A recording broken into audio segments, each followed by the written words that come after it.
Welcome back to TYT's election coverage. I'm back in studio after a short break that apparently did nothing to recover my voice, but I'm also joined in studio by Ben Mankiewicz, and we're also joined by Adrienne Lawrence and Michael Shure. Everybody, welcome to the coverage. Good to be here. Thanks for having me. So, don't tell me what's happened because I've DVR'd this. Good luck with that. It's exciting watching. I think you'll enjoy it to some extent. So I haven't spoken with either of you in some time. Haven't gotten your feelings about how things are going in. I have an idea about Ben since I was watching the coverage before coming in. But based on what you're seeing so far, what are you thinking about the way this is likely to play itself out for the rest of the night and through the next few days? Who wants to go first? Adrienne, you want to go first?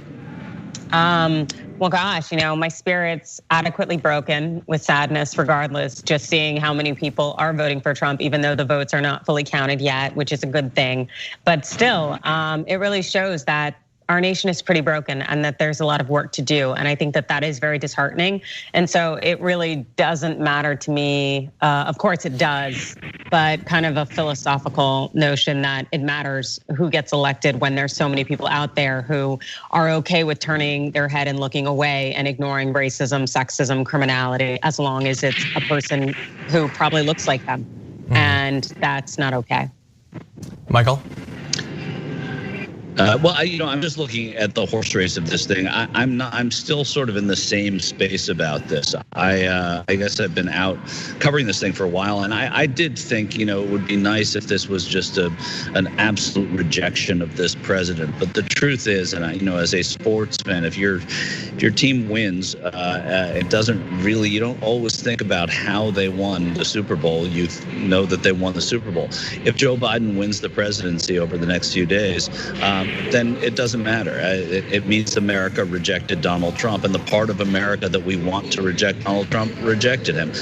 We're not there, and right now it doesn't look good or bad to me. I do think that Arizona was huge. If Arizona is a state that the Democrats win, and it looks like they have, some people have called it, some others haven't, some news organizations haven't, but what that means is that the Democrats can lose Pennsylvania, win Michigan and Wisconsin, and Joe Biden is the president. And I'm assuming a one district electoral vote in Nebraska there.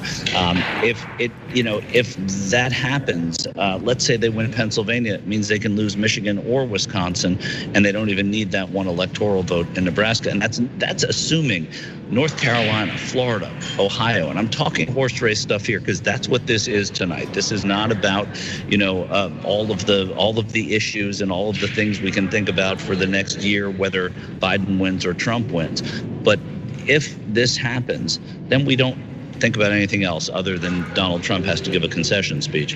And that will be what the headline is. Right now, though, we're not there. We're where we were in 2016. We're waiting for these votes. One thing that's really important, which I'm sure you guys have covered tonight, is that Pennsylvania, Michigan, and Wisconsin count in reverse of how Florida counted today. So all of their absentee ballots are waiting. There are 1 million ballots, over 1 million ballots in the state of Pennsylvania where I am now. Those are not going to be counted probably until Friday. They count about 10,000 an hour. That's about how many they count. So it takes a while, and we'll get there. But I'm okay still. I'm still okay. I think it's important for people to remember that if in Michael's scenario, first of all, the crazy thing about America is that if Biden wins the district in Nebraska or the district in Maine or both, and loses Pennsylvania, and then he's up 270 to 268 or 271 to 267. Then first of all, we have to hope that there aren't faithless electors, right? And then that legal challenge. We're a crazy country. But the other thing is if Joe Biden ends up winning, if he wins Pennsylvania, or let's say he doesn't, but Joe Biden is still and wins in Wisconsin and Michigan and runs up the score in California and Oregon and Washington, he's gonna win the popular vote by probably at least 5 points, maybe 6 points, right? Maybe 7 points. And no matter how close the Electoral College is, what people will focus on when all is said and done is that Joe Biden won, if this holds true, by 8 million votes, right? By 5-6% at 8 million votes. And I think that is critically important to remember, because that will end up being the focus, not the insanity of the Electoral College, because while it would make us sweat out a night or a week, in the end, as Michael said, you elected the president and he won the popular vote, and that's what people will focus on. Well, I think, look, if it ends up like 270, 268, I think that in theory, if we get a month out and it turns out that, you know what, we're actually gonna go with those results, then sure, I think we can look at the millions of votes, separate the two, and that'll create, you know, a justifiable sense of legitimacy. Even once you deduct a few million votes from California, which don't count for some reason. I don't understand why, but those don't count. But anyway, that's assuming we get there, because look, we do have to worry about faithless electors. We also have to worry about some, I don't know exactly which state legislature it would be, deciding that no, they're just not gonna actually go with the popular vote. They're gonna send their own a suite of electors. That's a possibility. Pennsylvania is going to be counting over the next 5 days. And look, as much as I love Cenk, I feel like at a variety of times throughout today's coverage, he has forgotten about the fact that the way Pennsylvania is playing out, we knew exactly that it was going to go this way. We don't know exactly where it's going to end up, but we knew that it was likely that Donald Trump was not only going to appear to be up on election night, but potentially up by quite a bit. About a week ago, we did a video on the damage report where we used sample numbers. I think that 538 was throwing around, and we showed the massive shift that could happen day of to a couple days later. It could be a swing of 15 or more points.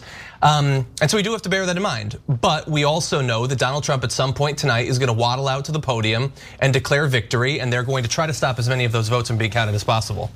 So we have some news from Georgia, where the New York Times Needle, for whatever it's worth, and I don't know how they got there, neither does Nate Silver. The Nate Cohn, Nate Silver debate, really, that's really the third debate that we never had. I'm a Coner. That Needle, which is probably stupid, and that we shouldn't have it. But it has moved from what at one point was over 90% Trump, and then it went 78%, 77%, and is now 63% Biden. Yeah. With a prediction of because Biden is now up by 0.4 of a point. So with the counties around and in that encompass Atlanta and the suburbs, obviously coming in. So if he wins Georgia and Arizona, well then the frustration of the early part of the night was just that, or early frustration, because you were down 13-0 in the first quarter, but then you went into the fourth quarter up 24-13. Yeah. That was a football reference, John. Thank you, I appreciate that. That's at least one I'm vaguely familiar with. Well, then you're a cartoon character. I don't know what you know about this, but the point is, you're absolutely right, and that's the thing. Like this is kind of what happened in 2018, where a lot of the early stuff, everybody thought, this was our first midterm election after Donald Trump was elected. We're going to win in Florida and Georgia. We're going to win in South Carolina, and they won the House. It was a sweep, but it didn't happen until later in the night. It's not going to be that same kind of a monumental victory, but you'll remember Democrats being Democrats. The day after, they were saying, well, it didn't really feel as good as I wanted it to feel. Yeah. They won the House of Representatives. It's a perfect example of how, if this does go into the Democrats' favor later on, it's a perfect example of how that is the most important thing: winning the House, playing defense against Donald Trump, winning the White House, and then having a new agenda, even if you don't win the Senate. Yeah, I want to agree with Adrienne, though, that look, if 6 months from now he won, and he won by 20 votes or 10 votes or whatever, electoral college votes, he won, sure. But man, it really would have meant something after the last 4 years, after the 2016 campaign, after this year, to really have something massive, turnout that we haven't seen in more than a half a century, and just all of America, aside from those owning red hats, coming out and saying no. Like we reached that line and we've crossed it. I don't know exactly who, for each individual, what it was, if it was the kids in cages, if it was whatever. But we're not going to have that even if Biden wins. And in terms of his ability to do further damage, as the essentially unchecked most powerful person in the world, we'll have gotten rid of a lot of that. But not having his movement be rejected, knowing that they're still lurking out there, that they didn't have a problem with the racism. They didn't even have a problem with him doing everything he could to kill them. It's not a place I want to be at as a country. I was naive enough even at this point to wake up and think that that would be rejected. And maybe it will in the ultimate sense, but not in the overwhelming sense that would have sent a strong signal around the world that that's not who we are. It still sort of seems like that's kind of who we are, even if Biden wins. Yep, it definitely does seem it's very much who we are. And unfortunately, I think we have to recognize that and actually do something about it, because clearly nothing's changed. And there are people who are looking to preserve the racism, the sexism, the classism, the criminality, and make sure that they are still entitled to have access to those things, to make sure that people are subjugated and beneath them, and to preserve that sense of supremacy and I'm better than you. And it's very divisive and it's very unfortunate, especially since these people are part of the 99% and many of them are struggling. Yet it means more to them to hold on to that than to reach out and grab an opportunity to do better and have opportunities for themselves, their family, to have better health care, better chances. But hey, that's what they prefer over anything. And that is very scary. Yeah, well, to do that, you're gonna have to have better messaging, better candidates, with bigger, bolder ideas than let's bring the country together. That's what I would have done. I get why Joe Biden did it. He was the perfect candidate to do that in this time. But the anecdotal stories irritate me more than anything in the election season. I saw a bunch of Biden signs in Westchester County, whatever. Don't care. Not interested. Doesn't matter. Now, I was talking to some young people, and that's the best kind of story, by the way. They didn't care. Like, they did not feel that either party had any interest in them. And I think it's fair to say that there are a lot of young people who felt this way. They had just turned 18, these kids. So I think that somehow, if that's gonna happen, Adrienne, if we're gonna get people to recognize it, that message has to be spread in a different manner than Democrats are comfortable doing it, unless they get a person with magic potion, right? Unless they stumble on another Barack Obama, this guy who entered the room and lit it up and was magnetic, right? And gifted politically in so many ways. Short of that, they got to convey this message better and get people, if they want that young turnout, which will overwhelmingly be Democrat, to get behind them. And I think win or lose, that's the soul searching that is necessary and unlikely to happen. Yeah. Right, that won't happen. I mean, when they dissect this election, they're going to look at Florida. They're going to look at socialism. They're going to see that Cubans, Colombians, and Venezuelans don't just vote Democrats because you think they're going to vote Democratic. They're going to look at some of these industrial states and realize why white union workers really are fine voting for this guy. And then they're going to examine the cult of personality, which we probably won't have again for quite a while with Donald Trump. These people that bought into it, like it, and want to own the libs. I mean, that's a real thing. We make fun of that whole thing, owning the libs, but it's real. And there are people that just like Donald Trump because of who he beats if he wins. And I think that's important too. But again, to me, it's these things don't matter right now. What matters is seeing him lose, and if he loses, then it's a good thing, and you worry about that later. You're not going to have a nearly octogenarian candidate as your nominee again. But this is exactly why I thought that the people voted for Joe Biden is they thought that he was the one best capable of beating Donald Trump. We'll know that, I guess, in a few days. But it's why I thought he was always going to be the nominee, and that was the bet they made. And I don't know that Biden was able to sway enough of those people, certainly in some of the states. But the states where it matters most are still yet to tally.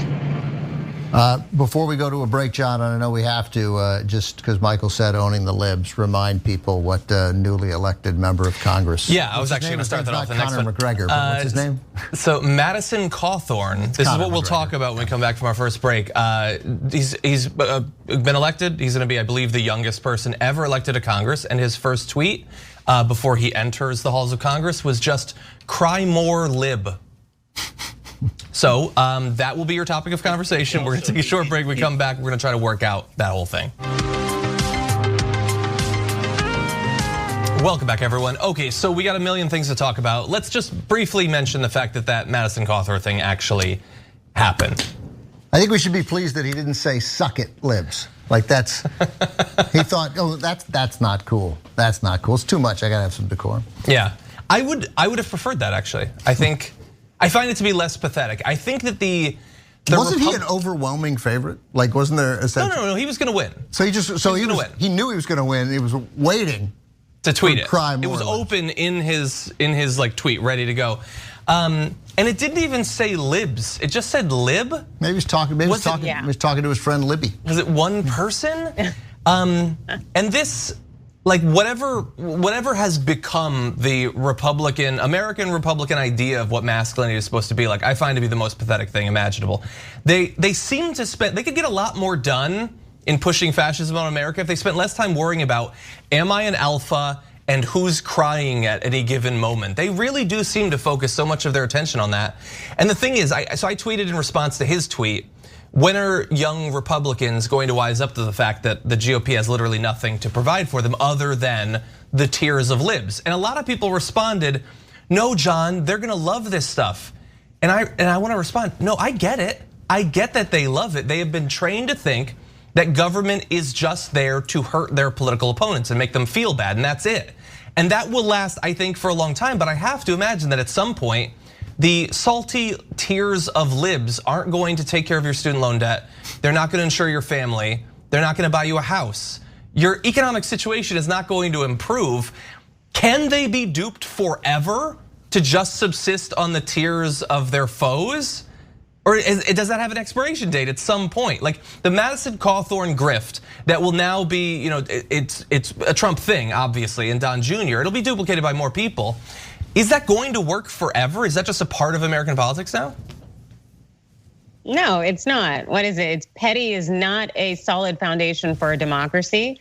And these idiots out here actually think that, hey, I went up to you or I showed you what it was and flexing and whatnot is going to do something for the nation. And when they finally hit the point that they actually realize that we're supposed to be working together, we're gonna have no infrastructure whatsoever and have completely fallen apart as a nation. So if they need to learn the hard way, the crummy part is that we're all gonna fall apart in the process. I mentioned this last hour, Adrienne, but since you brought up infrastructure, Mark Meadows was on the air tonight and the question was asked of him if Trump went early tonight.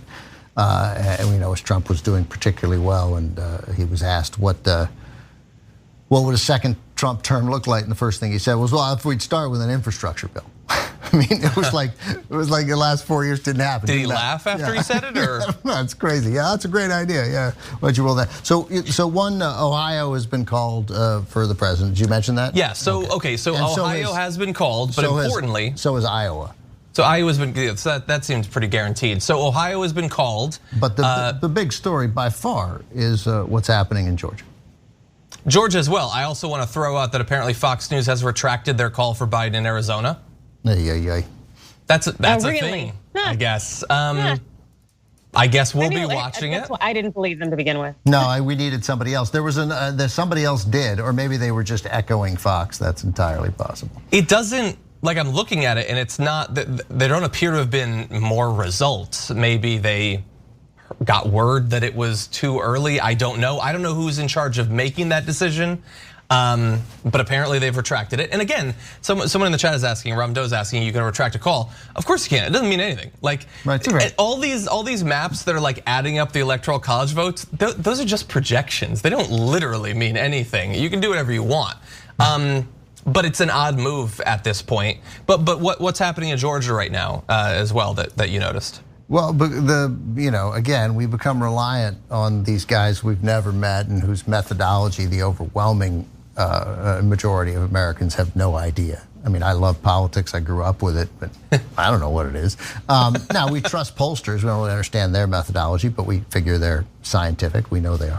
But anyway, what was an 85% likelihood, or I think over 90 for a time, that Trump would win North Carolina has now been moved to a more likely Biden victory, that the range will be between Trump winning by 1.4 and Biden winning by 2, and they have Biden as a likely to win at 66%. You're talking about Georgia here. Georgia, I'm sorry, okay. Georgia. Yeah. Everything I said about North Carolina, forget that, replace Georgia. So that is a gigantic development with the 16 electoral votes at stake. And then all of a sudden, if Arizona holds, then you can lose. I think you can also lose Michigan. I'm not Michigan I'm not and sure, Georgia but cancel each other out. They're both 16. Which, by the way, I know that we're waiting. Obviously, it's going to take forever in terms of Michigan. But man, it's if Biden does lose Michigan, like the polls were not close in Michigan. Not close. They were not close at all. This isn't quite as big a mistake as the 2016 Bernie win, which was in Michigan. But I mean, there were many polls with Biden up 8, 9, 10 points, even more. I think his final thing was 7.4 was the aggregate there on 538. Yeah, which is, that is a good jump more than a 2016 polling error for you to be wrong on that. And it's, I suppose, still possible. I imagine that as the count continues, that probably won't happen. But we've got a lot of things moving in different directions. Adrienne, what are you thinking about some of these trends? Well, the thing that kind of caught my eye was just, number one, the kind of necessary delays that we need in terms of slowing people down and making them realize that there are a lot of ballots out there that are going to be counted later in the week. And so not to necessarily settle in with these predictions. And then also reading about this Georgia situation with this kind of more shifting toward of a toss up on Biden's favor. It is heartwarming. And then them having issues with the absentee ballot counts. I guess in Georgia's largest county, Fulton County, that there was a burst pipe. So that's going to delay the count. So a lot of these things are giving me some comfort and solace in knowing that things could change over the next few days, but it doesn't make it any less traumatic. Yeah, that's really part of it too, is the trauma, and I suspect everybody is feeling this to some extent across the political spectrum, But I mean, the emotional blows of this year have been constant, and and we've gotten used to some extent to the pandemic and the seeing that, aware that coming up on 230,000 Americans have died, but it's been brutal. The whole thing has been brutal, and then so even these early results, it really felt like I would share one thing real quick. When my father died back in 2014, and he got sick, and suddenly something with food, and he aspirated, and they took him to the hospital, and all of a sudden blood pressure, and they're like, something's really bad happening, you gotta come. So I flew across the country, and I remember being on the plane, and I'm walking, and a flight attendant was so great, and we just talked for a couple hours. And that's how I felt tonight. Like I went out and walked the dogs, and I was like, I remember last time I felt this. This is a sense that I was in the air, and my dad was gonna die. And I tried to take deep breaths to sort of get through that. So and I thought, Jesus, this is 50 billion times worse for people who don't have work, who've suffered far more than I have during this pandemic. So anyway, to Adrienne's point, it's a long, convoluted way of saying, I think we constantly underestimate the psychological damage that has been done over the course of the last 10 months. Yeah, and in a wider sense, the last 2 years. I was talking on the damage report about some op-ed that I saw that sort of said, obviously all of the damage that's been done legislatively in terms of our fight against the climate crisis, all that, pandemic, all that's true about Trump. But then also just in terms of like think about the cost that can never be calculated of what it means that the country and a good portion of the world spent, bare minimum, assuming Biden wins, almost half a decade thinking about Donald Trump all the time. Like that's what our thoughts and our emotions, our anxieties, our depression was wrapped up around. Insert any other thing that we could have all thought about, any other individual, any other reality star, any waste of time, and it would have been better served. It would have been more productive for humanity. But instead, we spent 5 years that on a lot of topics we do not have to waste, thinking about one of the worst examples of humanity that we've had in a very long time. What a waste, what a loss. And then to see so many people around the country decide, and not just around the country, because QAnon is sprouting up in other countries and all that. He's encouraging the development and expansion of far-right parties in other countries as well. That other people have decided to model themselves on him. That they've seen him at his worst, and they've decided that they want to be like that. They want to be like that. What a waste for our species. I actually don't think that's his. I don't think that's his worst. I think that's his normal. I'm concerned about what his worst may look like, but I think you're absolutely right in terms of how all-consuming this has been, and wondering what's the next, trauma, heinous act that he's going to take. How does that make us look abroad? Also, how is it going to, unfortunately, just really mess up people's lives? And it's just, I don't know, it's exhausting. I don't think I've ever been as locked in on an administration in my life. But also something to know, as we discussed about Fox News, as Yashar is explaining right now on Twitter, is that Fox News did not retract their Arizona call. Yeah. Apparently, Karl Rove was just casting doubt on a Fox panel, and that they still maintain that they've called Arizona for Biden. And the Trump camp, the Trump camp has called on Fox News to retract it.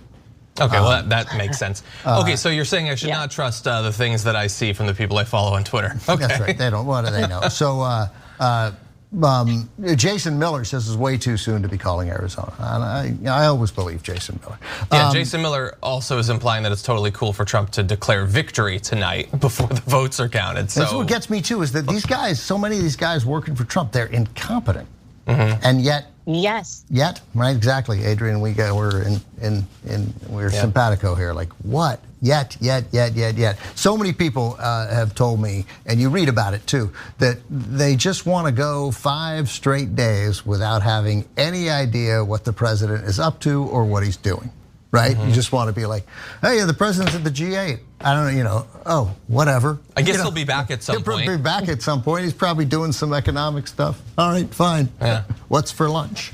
Yeah, and obviously you could go too far down that road. And I am worried about the people who are invested in the outcome of this election that just want to go back to brunch and all that. But it would be nice to not have like the taste of bile in your mouth for months straight. I also I gotta say, we're getting way ahead of ourselves. Like there's still a really realistic possibility that Donald Trump is reelected. Oh, definitely. It's America. Anything's possible, at least if it's bad. So we still have a good bit of time in this hour, but I want to make sure that we don't miss this. Adrienne, we were talking during the break about one of the ballot initiatives that you wanted to focus on. So tell us a little bit about that. So Oregon has become the first state in which they have decriminalized non-commercial possession of all drugs. So that's pretty cool. It means that, marijuana definitely legal in Oregon, but this measure that passed, Measure 110, it eliminates all criminal penalties for low-level possession of drugs that Oregon continues to ban. So that includes heroin, cocaine, meth, psychedelics, LSD, and that's really a positive thing, in part because that's one of the ways in which Portugal helped reduce their drug problem by decriminalizing it, so that people can focus on getting the help that they need. And also too, a lot of these drugs, or some of them in part, can be used responsibly, and were only criminalized for racist purposes, like marijuana, which is still illegal at the federal level. So this is a really good sign in terms of progress and change, and I am here for it. Yeah, and you just think about the number of people who've been locked up for years and years, decades, because they had illegal drugs that they planned to use for themselves or give to their friends, right? Obviously, if you're running a drug ring operation and you're selling and producing meth, if you're, I can't believe Walter White. Well, how long has it been? I can't. This is how bad 2020's been. I couldn't remember the lead character from Breaking Bad. But yeah, and the Oregon legislation doesn't. The referendum 110. It doesn't mean that's not still a crime. But we change an entire system. It would be revolutionary to not be sending mostly men, frequently young men, to prison over the most important years of their life. There's no telling what that could do positively for the country, as Adrienne said, as what happened in Portugal. Yeah. And I don't know if it was mentioned earlier in the show, but I'm glad that Adrienne brought this up, because of course we're sort of hyper focused on most of the presidential race, also some Senate seats and things like that. But the ballot initiatives are incredibly important. Florida looks like it's almost certainly gone for Trump, but it also at the same time somehow passed a ballot initiative to raise the minimum wage to $15 an hour, almost doubling it. It's gonna take 6 years or 5 years to do that, but that is significant. Of course, to be fair, let's not get ahead of ourselves. Ballot initiatives passing in Florida doesn't mean that they'll actually become law. Apparently, Republicans get to decide if it actually happens or not. So we possibly have that to look forward to. But I also did want to just briefly take a look at some of the ballot initiatives here in California, because there is still a good bit of the vote that we're going to need to get from California, but we've got over 7 million votes. So we've got somewhat of a sample. Some of these, like repealing the ban on affirmative action, is losing right now, 45-55. Oh, now we're almost up to 9 million votes actually, and that's losing. Wait, so which one is it? It's banning affirmative action? So so right now there is a ban on affirmative action. This would be a repeal. And we're not repealing it. Right now it looks like no, probably not. So we'll still have a ban on affirmative action. Yes. I need you to explain this to me very carefully. Okay. I'm sure I voted the right way, although I'm not so sure actually. The great thing about the California, I don't mean to minimize the importance of that because it's insane that we banned it in the first place. It was action taken affirmatively, and so the ballot in California has all these propositions. So throughout it was like question 22. Prop 21, question 23, Prop 22. And you're like, who designed this? Right? Why not have them line up? Please alphabetize these guys. Like it was literally one off through the whole way through. Oh, this is question 17. It's a ballot initiative 18. Insane. All right, that's it. It was just a little diatribe there. Thanks for indulging me. Okay, so far it's not definitive, but so far it looks like that ban, which I think was passed in the early 90s here in California, it looks like the ban is probably likely at this point to stand. Joni Ernst has won re-election in the Senate. Great. So that was we're not gonna win the Senate. I mean, Democrats are not, I guess it's possible, but picked up Arizona and picked up Colorado, lost Alabama, so right now it's 52-48. You'd have to get to 50-50 to put and make Kamala Harris essentially set up a room in the United States Senate. Yeah, she already has one, and she's a senator. But that requires 2 more, and so you're going to need a win from Bullock. You're going to need, if Biden is coming back in he's not coming back in North Carolina. It looks like Cunningham's going to lose to Tillis, which is unbelievable. So it's going to be really hard to do, and Greenfield was a good candidate, but Joni Ernst is going to win. She ran about even with Trump in Iowa. Yeah. Okay, so really fast, I just want to point out a couple of these because I know a lot of people have been asking me for the past month or so about how they should vote on these. In terms of expanding the vote, giving the vote to felons on parole is winning right now 60-40, so that's good. But for some reason, a ballot initiative that would allow those who are going to be 18 during a general election to also vote in the primary that produces candidates for that general election is losing 46-54. I guess that's a bridge too far. People being able to vote in a primary that they will then vote in the general for, that's too radical. We can't have that. Oh. Goodness. We elect 2 federal officers in the United States of America. I don't know whether you guys know this, but one is the president and the other one is the vice president. And the notion that each state gets to decide their own manner of how this process happens is crazy. I mean, part of reforming the Electoral College, which must be done, and all the smart people who are making arguments against it and why the direct vote is dangerous, and yeah. It should come with a complete reformation of policy for those federal offices. To me, that would also include your senators and congressmen because they then affect policy of other states. But at a bare minimum, President of the United States, it has to be exactly the same in every state. Big government, has to come in and regulate that and make that fair. That's the only way to do it. You want to figure out a way to elect dog catchers your own way, all the way up to governor. Have at it, Hoss. But it is outrageous that the president and vice president get elected in different ways in different states. And for that matter, as I said, same with the Senate and the House, I think. By the way, it looks like Florida has been called, at least according to the New York Times a few minutes ago.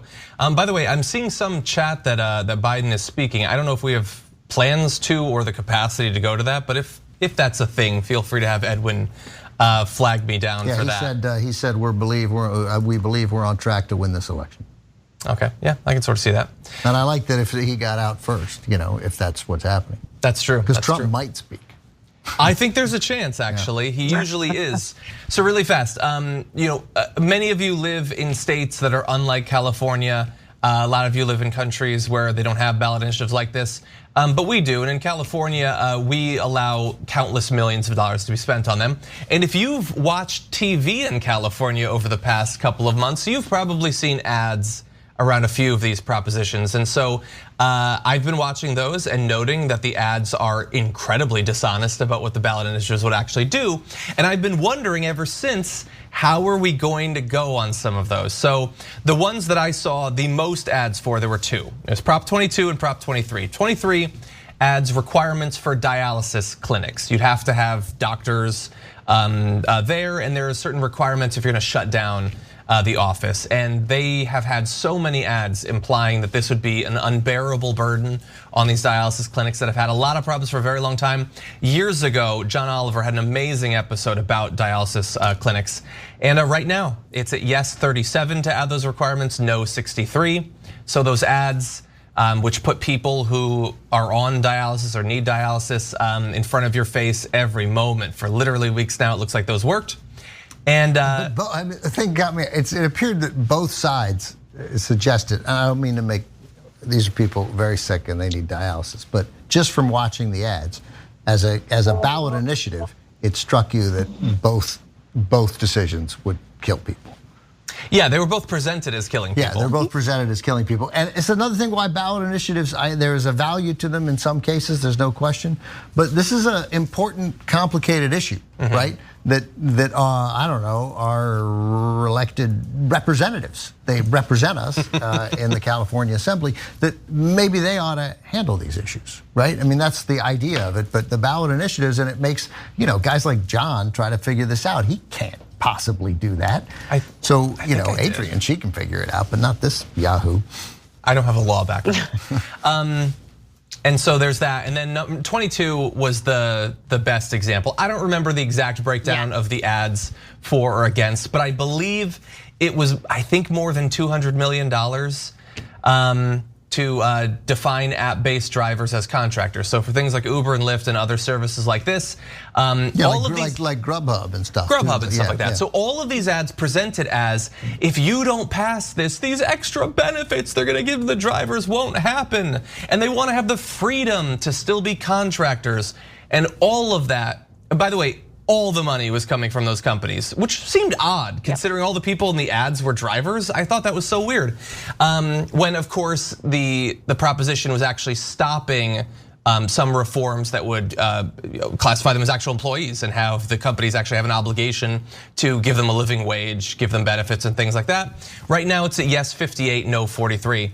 And so it looks like the hundreds of millions of dollars that they spent to pass this, that will invariably, I would assume, based on their behavior, they've estimated that it will save them far more than hundreds of millions of dollars. It looks like 22 is going to pass. I had a conversation with two progressives over the course of about an hour this weekend. Both of them voted yes. Because their experience with drivers was that drivers wanted this and they didn't want to be told they have to work 8 hours in Pasadena on Tuesday, that the freedom was the whole reason they became an Uber driver. It was incredibly persuasive, and I went into the polling place. These are serious progressives. And I went into the polling place ready to vote yes on it. And then I couldn't do it. Yeah. And I voted no. But yeah, it was hard. It was tricky because it did seem to take some freedom of choice in a gig economy that seemed to appeal to drivers. But literally every progressive organization said vote no, including the ACLU. The ACLU guided me in almost every one of these votes. Yeah, and you're not alone in that. My assistant is also an Uber driver, which is how I met her.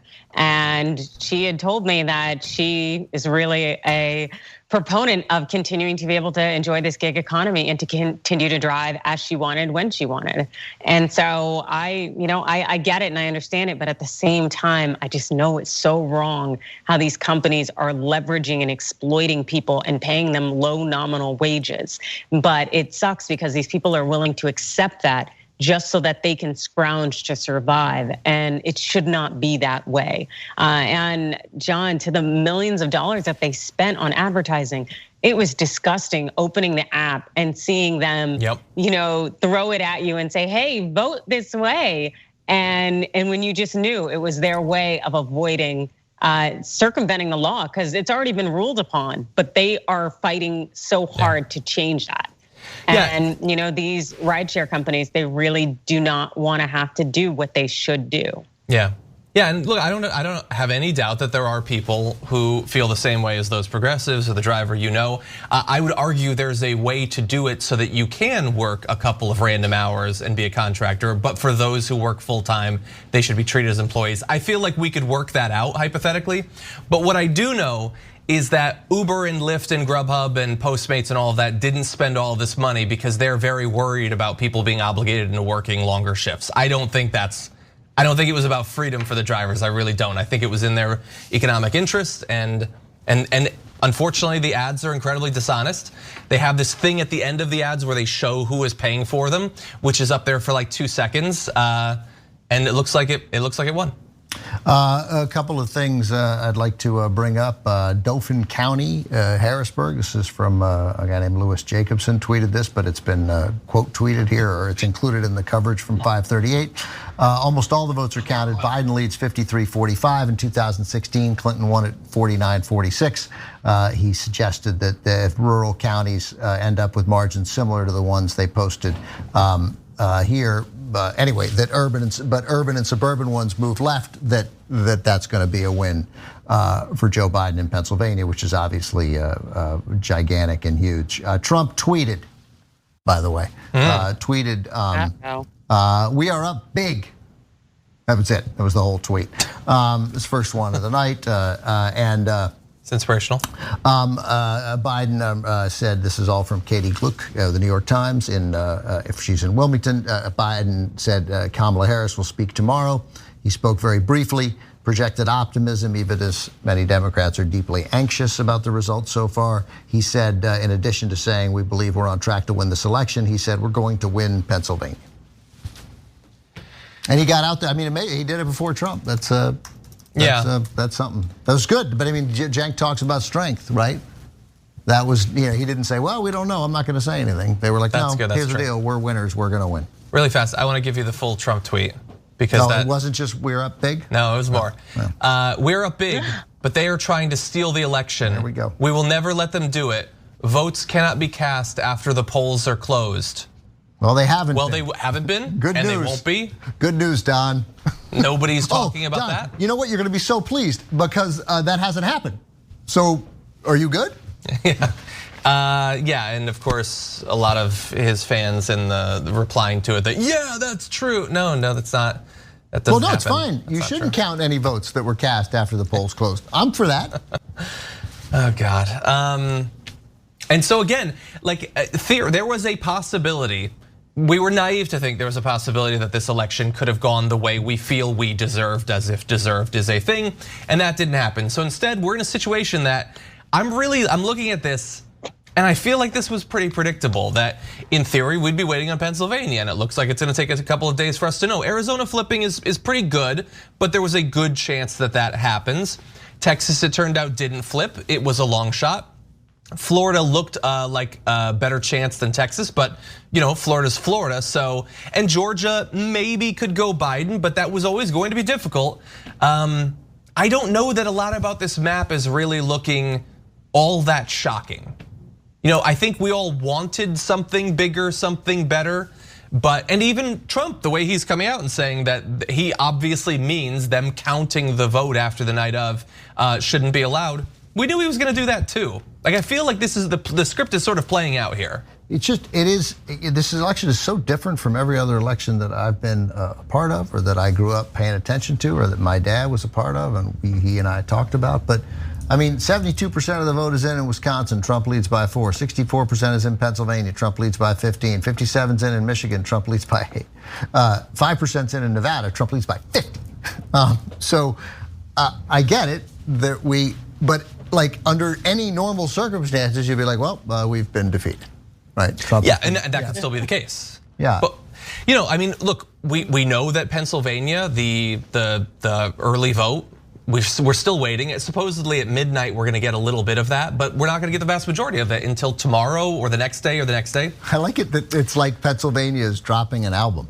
And I know. Like, we're going to release a track Sunday night. And then I do hate another one next Saturday, and then the whole thing will come out on Tuesday just to get people super excited. And look, Wisconsin says that Milwaukee is going to be the last to report, but we might not get those results until 3 a.m. or 6 a.m. Wednesday. Seems relevant for how Wisconsin is going to go. I'm disappointed in a lot of ways. I am deeply disappointed in America, Americans, our system, what we think about our system. But this is kind of how it sort of seemed like it was probably going to go, I think. I don't know. I agree with you. Go ahead. Sorry, and something I think that is worth kind of maybe focusing on a little bit, because I think it's a happy place and it does signify some change, that there's been some historic moments tonight. Mauree Turner, 27-year-old Black queer progressive newcomer. She is now the first Muslim person elected to the Oklahoma State Legislature. That's Sarah awesome. McBride, first trans state senator in US history, winning that Senate seat in Delaware. Richie Torres, Mondaire Jones, history, becoming the first openly Black men elected to Congress who are gay. And then Cori Bush becoming the first Black woman to represent Missouri in Congress. There's some signifying change there, which is pretty cool. We just hope that, who they choose for the White House isn't, just a borderline Klansman. But that's all we gotta hope. that Cori Bush first, how is that possible? I mean, we know how it's possible. We know. You kidding? What America is, Missouri. but how is that possible? Yeah, seriously. No. By the way, a relevant result, not a call in any way, with 76% of the precincts reporting, and I guess the absentee votes. I don't know if it's all of them. Of course, we just don't know these things. But Christy Smith with a 3.4% lead, 8,000 votes over Mike Garcia. That, of course, the seat that the California 25th that Cenk ran for. I'd like to point out, which Cenk will enjoy, that the 24th and 26th have been called. Yeah, I think I called that for her. I don't remember if Cenk did. Interesting. By the way, we have reached the point of the night where Trump's first big tweet on election night has now been blocked to some extent by Twitter because it contains election misinformation that could potentially misinform people. But that's just our system. I bet they get the word out anyway. Yeah, I think they got the message. Anyway, so we've reached the end of the hour. I actually do not know, are either or both of you staying on to the next hour? Oh God, no, I'm going to sleep. I'm taking this makeup off. In that case, Adrienne, any final thoughts on election night? No, go to bed. Let's circle back on Friday. We'll talk about it. We'll see how everyone is. Friday. Brunch, mimosa, something nice. Friday, man. Yeah, there's no way I'm going to sleep tonight. I am going to take my makeup off. I don't even have any scruff. I had to put this. That took forever. Hair by hair. Elmer's exfoliate. glue. Remember, exfoliate. Yeah, thank you. Good. Okay. All right, Adrienne. We've never met, so it's nice to do we never did a show together in studio. But so anyway, nice to talk to you. Thank you. And yeah, I was talking to Adrienne, John. What's that? I was talking to Adrienne. Yeah, I know. No, me too. No, it was great to talk to you. No, we haven't done a show together in like 8 months, but not for lack of trying. Anyway, okay, so we're gonna take a short break. We come back, more to get to, potentially some more misinformation that will have to be shielded. Thanks for listening to the full episode of The Young Turks. Support our work, listen ad-free, access members-only bonus content, and more by subscribing to Apple Podcasts at apple.co/TYT. I'm your host, Cenk Uygur, and I'll see you soon.